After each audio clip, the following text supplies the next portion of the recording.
Kasuway na mogsugo sa yawa. Nakasuway na mogsugo sa mga giyawaan. Wasad. Pero nakasuway na mogpangasaba sa giyawaan. Ang ay kuging na kana ding mga bata nga di na mutuman sa inyong sugo, mga badlongon kayo, giyawaan man na. Kanang mga banang palahubog, mga banang bisyoso, giyawaan man na. Kanang inyong mga sulugoon or mga trabahanting, mga tapulan kay mga maro kayo, mga giyawaan man na. Ni atong kasabaan. Di ba? Pero nalimot nga sa atong pagpangasaba, wa day ta kapapahawa sa yawa. Nilingay mong tupad. Ang nawa na kayawa diha. Kamutan ba? Nawa na ba kayawa? Ugon sa manang yawa. Kanang tao nga dili musunod sa pagtulunan sa Ginoo. Unya mudagmal sa mga binuhat sa Ginoo. Mo na yawa. Kaya wa may laing tumong ang yawa, ang pagguba mas hinimos Ginoo. Nilingian sa imong tupad, ing kanang imong naong wa na guba siyawa. Kanang imong colors buhok, wa ka na usba siyawa. Ang imong kilay wa mausab, wa usba siyawa. Ang colors imong naong wa usba siyawa. Ngayon, ang imong gender wa usba siyawa. Ang basig usab na niya ang imong ilawom sa imong lawas, kanang imong palupyan tube wa ipalaygit sa yawa. Wa na paimni yawa og pills. Musta man imong kinabuhi, wa katudlo isyawa nga magsigig yawa-yawa.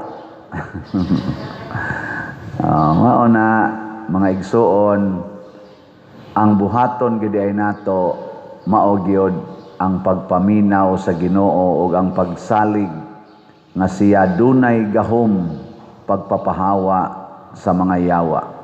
Ug unsa may buhaton sama sa atong unang pagbasa, si Ana miampo siya sa iyang panginahanglan, pero ang iyang gihuna-huna mao ang paghalad ngadto sa Ginoo sa tanan nga kaayuhan nga ihatag sa Ginoo niya. Nya kay ang pinakapangandoy gid niya anak man nga lalaki, ang iyang gisultis Ginoo, Ginoo, kun hatagan lang ko nimog anak nga lalaki, ako siyang ihalad nimo. Nindot no. Suway ko ninyo, Ginoo, kung tagaan lang ko nimog kwarta, ihurot kinakog palit og slot. Suway ba? Suway pangayo ingon ana. Kay kita manggod kung mangayo, ako na ni. Ako na. Din ako ni buhian. Mao mong gunay ato. Pero ang Ginoo lahi. Ug ang kani mga Diyos nung tao, kana bang yawai ba? Kani mga tao nga Diyos nun, dili mga yawanon, mangayo gay na sila sa Ginoo para gid na ihalad balik sa Ginoo.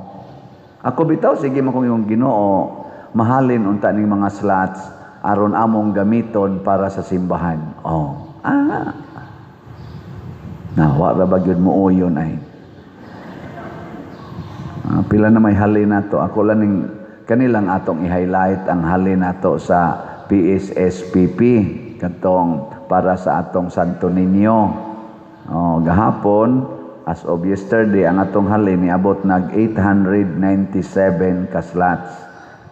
Pakpak.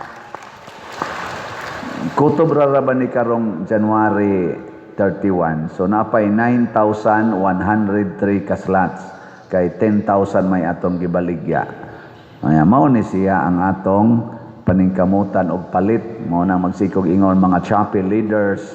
Hala, kamong naas federation og ang PPC, ako mo hangyoon ingna ang mga chapel leaders nga magda sila ngadtog mga sobre gikan dinhi sa atong simbahan nya ipang-distribute na ngadto sa mga balay nya kolektahon nila karong Sabado nya dadon dinhi kay ato na siyang tingbon nya ato dayong i-consider nga slots na para sa PSSPP.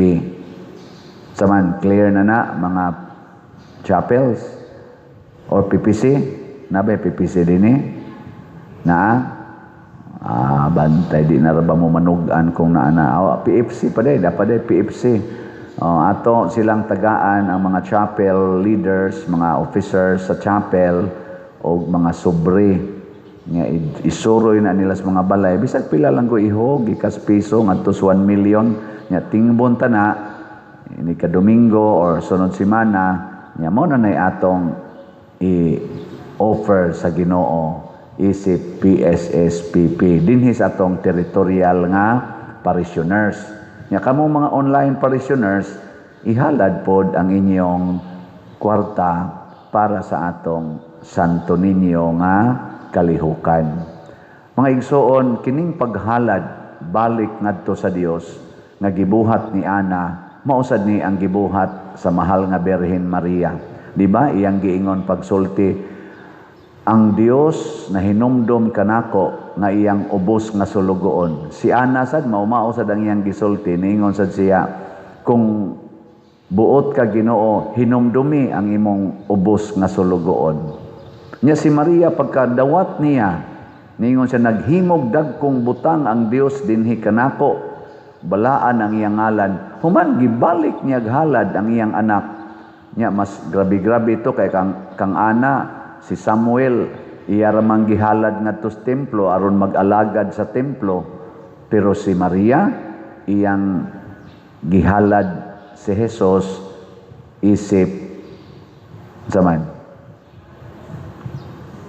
isip kordero nga giihaw didto sa cross. Mao ni atong gisigig celebrate dinhi. Kining ihalad nato ang tanan para sa Ginoo. Mao ni ang dako kayong hagit nato karon dinhi sa simbahan og nganha sad sa mga tawo nga nagdaas atong gobyerno. Kanabang ang kanimanggong atong mga grasyang nadawat mga igsoon gikan ni Ginoo, kanang mudaog kas eleksyon, pagka presidente, pagka senador, congressman, gobernador, mayor, mga konsihales, mga board, mga rispadong nas pagkakapitan, hasta barangay officials, makadaog gani kaana pasabot gitagaan kas Ginoo grasya. Nya kanang maong mga posisyon ihalad na balik sa mga tao kay maunay gustos Ginoo. Ako sad na ordain ko pagkapari, dako kayo ning grasyas Ginoo, ang pagkapari, ang pagkaobispo, ang pagka-santo papa, dako kay nang grasyas Ginoo para sa mga gitagaan. Nya unsaon man ninamo, ibalik po ning anak ninyo. Kanasang nakalingkod mo diha nga nakasimba mo karong adlaw, grasya nas Ginoo na daghan ron, nagahigda na lang, di nakabangon, di na gani kasulti. Naidaghan karon nga nangabangga ang ilang gisakyan. Human ra ba ani mo adto ra ba mig karkar tingali. Mabangga ni didto, patay dayon. Og makabalik diri, dako kay nang grasyas Ginoo. Ngilingay mong tupad. Ingna grasya gyud nas Ginoong nagtupad ta. Kay way siguro ugma kanang imong tupad ugma bilaran na. Kamo sa mga online parishioners nakabati mo ni akong misa, nakatan-aw pa mo, grasya kay nas Ginoo daghan na kay mga tawo nga di nakabati. Bisan pag maghearing di nakabati.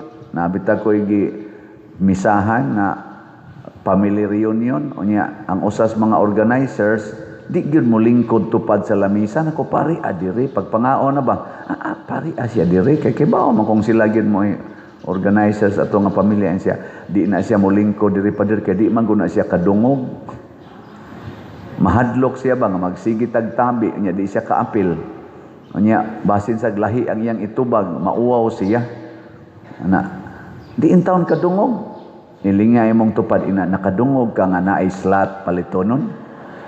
Ingna ba ina nakadungog ka nga naay slot nga palitonon. Anya nganong nagpabungol-bungol man ka? May pangyawa nimo. Nganuan, ang yawa pagkadungog niya sa tingog ni Hesus, ni sunod.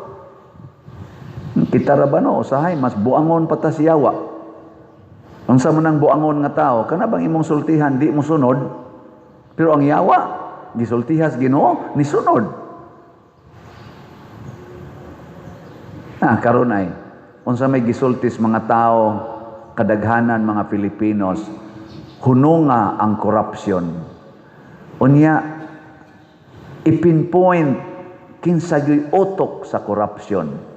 Karon ila na sa gipaningkamutan nga mo saka ang kaning interes sa mga tao aning impeachment sa Vice President kay karon naman na mo end ang iyang gitawag og tawag nang ban pag file og impeachment 1-year ban o karong February 6. Karon sige na sad sila ingon ibalik ng impeachment, ibalik na sa file.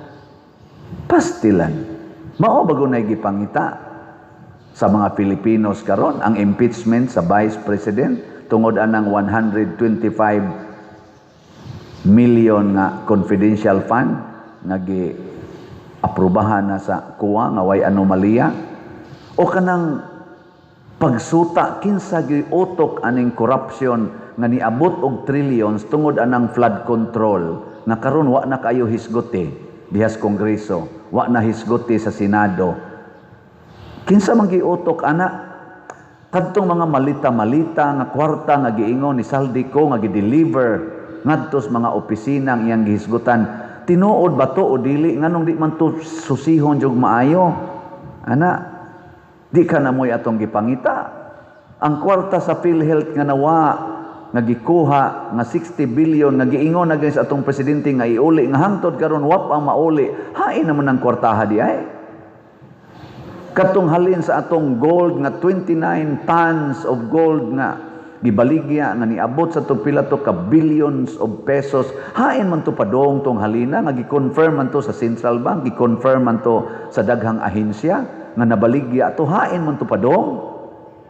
Di ka na mo'y atong angayng pangitaon kaysa magsigi tag gasto na sad og millions, even billions para anang impeachment nga wa gani nato kinahanglana kay dili makaapiktar. Gani, giingon na sa atong presidente sa una, katong impeachment, walang kabuluhan yan. Wala ang impeachment. Nya karon ibalik.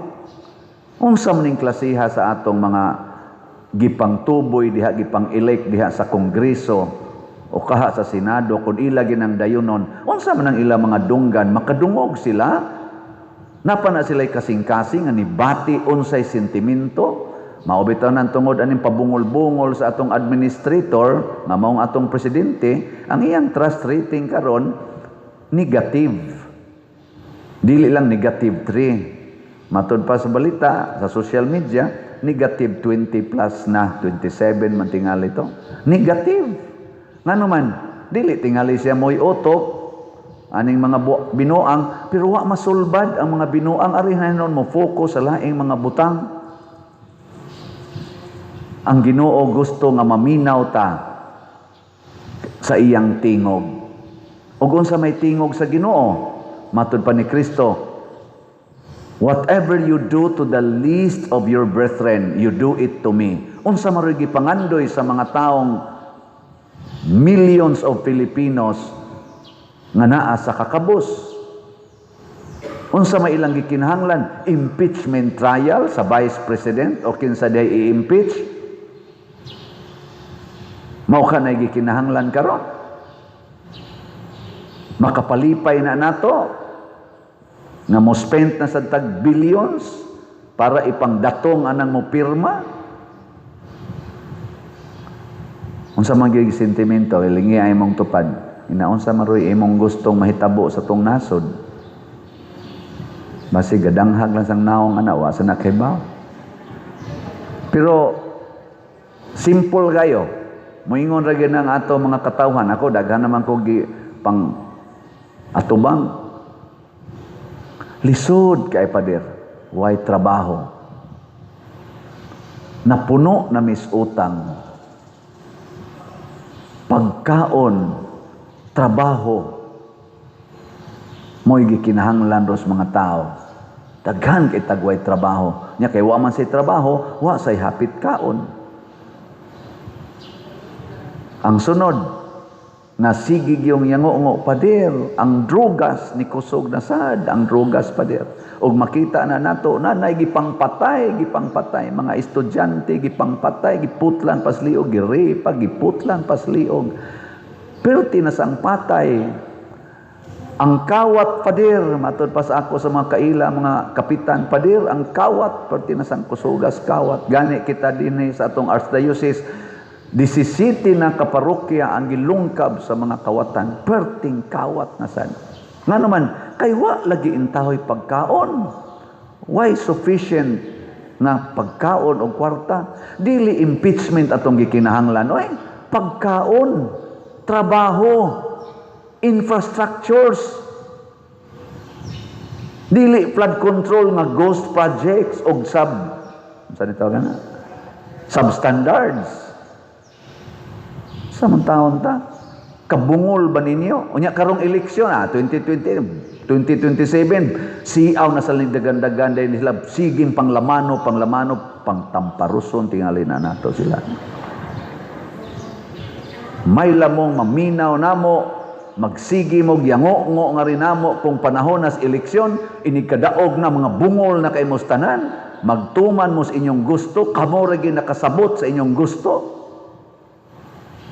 Kinsa may atong pilion ron, nakamaong maminaw sa mga tao sa inyong eksperyensya, karong 2028, ang kampo sa mga Marcos, Campus Duterte, o Campus Pinklawan. Kinsa ka ni mga kampuhang tulo, maoy kamaong maminaw sa tinuod na panginahanglas katawhan. Labi na sa mga kabos. Mo'y atong butaran. Kay maunay nagda sa tingog sa Ginoo. Kay matod palagi ni Kristo, whatever you do to the least of your brethren, you do it to me. Kinsa may nagatiman sa mga masakiton, sa mga senior citizen nga nagnaagi konkretong gibuhat sa mga taong wa intawi mga access roads. Kinsa may nagpakongkrito sa daghan kay nato mga agianan karon farm to market roads.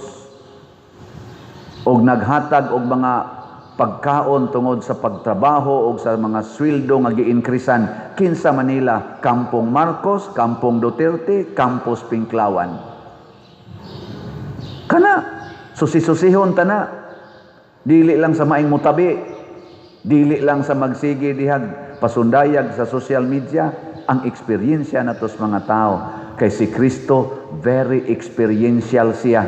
Nganong nisikat si Kristo? Kay gidiritso gid niya og address ang panginahanglan sa tao nga anaa sa labing ubos nga kahimtang, ang mga bakol, ang mga buta, ang mga giyawaan, ang mga masakiton, hasta pagani ang mga patay iyang gibuhi. Munang ni spread yun kay na ang iyang buhat sintro yun para sa mga kabos, dili para sa mga dato, mga influential people. Ay misod niingon ako nga, pader, kanang imong baligya bagslat ba? Ganahan kay kuana, kay imo jong gigamit sa mga kabos. Nga nasa niingon ako, pilay gisod ni mos bulsa pader. Ingon sa ko secret. Mga igsoon, gahapon, nagsugod nagyugtukod og balay. Kay na-clearing naman to, tugod na tagtukod og balay. Hopefully, nanatay ma-report karong weekends. Nga, saman, tunga na, o nahuma na, iampo na to. Mga 54 kabalay ang ato karong gitarget nga mahimo na to. Salamat sa Ginoo. 54. Ug naapay daghan diyang mo sponsor og tag sa kabalay, hala, ihatag dayon dire. Aron na tuloy-tuloy ang atong pagtrabaho.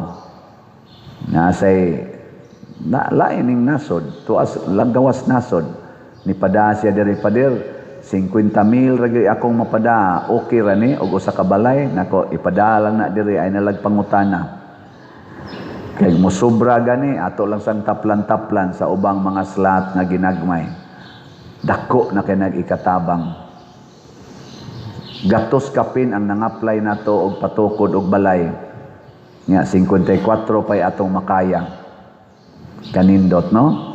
Nga bisan pa man ining maong kana ganing problema nga nabahaan ta ug daghan kay dinhing mga kabus kaayo.